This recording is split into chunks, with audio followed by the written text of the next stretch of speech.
हुजूर फरमाते दो दोस्त इकट्ठे रहते थे, नेकियां करते थे, नमाज पढ़ते थे, इबादत करते थे। एक में कोताही रह गई, कोई गलती बड़ी हो। अब एक जन्नत में, दूसरा जहन्नम में। अब वो जब जन्नत में दाखिल हुआ तो अर्ज करता है या अल्लाह मेरे दोस्त को भी बुलाओ। फरिश्ता कहता है कि वो तो जहन्नम में है। जहन्नम में ये लफ्ज मौजूद है।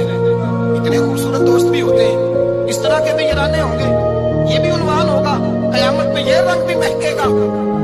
ऐ अल्लाह दोस्त को भेज दे जन्नत में, तो हुक्म होगा कि वो तो जहन्नम में है, उसके लिए तो दोज़ख का फैसला हुआ है। मुस्तफा करीम फरमाते हैं वो दोस्त अर्ज करेगा अल्लाह क्या लफ्ज है, क्या हुस्न है। कहेगा रब करीम से कहो कि या उसे जन्नत में भेज दे या मुझे भी जहन्नम में भेज दे।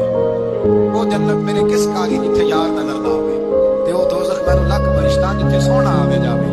कहा फिर मेरे लिए भी वही फैसला हो जाए। मेरे मुस्तफा करीम फरमाते हैं रब फरमाएगा तू मेरे बंदे से इतना प्यार करता है तो मैं तो कहीं बढ़ के अपने बंदों से प्यार करता हूँ। जाओ इसके दोस्त के कहने पर इसे जन्नत दे।